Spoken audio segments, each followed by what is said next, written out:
بسم اللہ الرحمن الرحیم۔ ہجرت نبوی صلی اللہ علیہ وسلم کے اسباق و دروس۔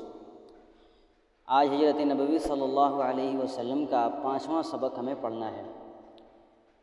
ہجرت نبوی صلی اللہ علیہ وسلم سے ہمیں 5واں سبق یہ ملتا ہے کہ بہترین انجام ہمیشہ نیکوکاروں اور تقوی شعاروں کا ہوتا ہے۔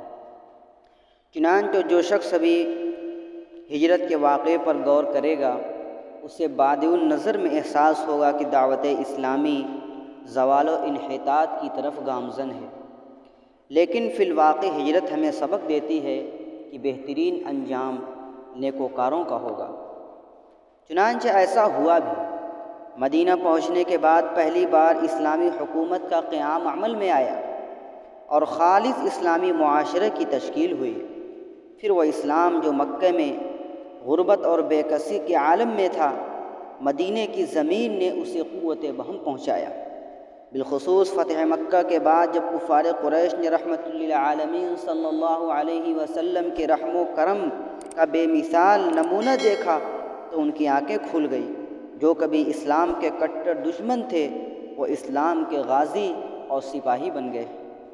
اب کیا تھا، دیکھتے ہی دیکھتے جزیرہ عرب اور اس کے قرب و جوار میں حق کی آواز گونجنے لگی۔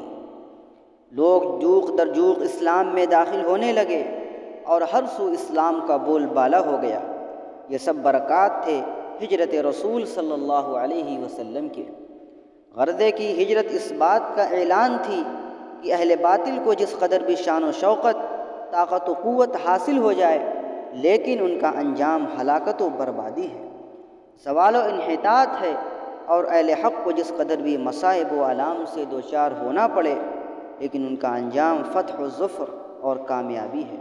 ایسا کیوں نہ ہو جبکہ اللہ تعالیٰ اہل ایمان کی نصرت کا وعدہ فرمایا ہے اور ان کے لیے ہر سختی کے بعد آسانی اور ہر تنگی کے بعد کشادگی کی ضمانت لی ہے۔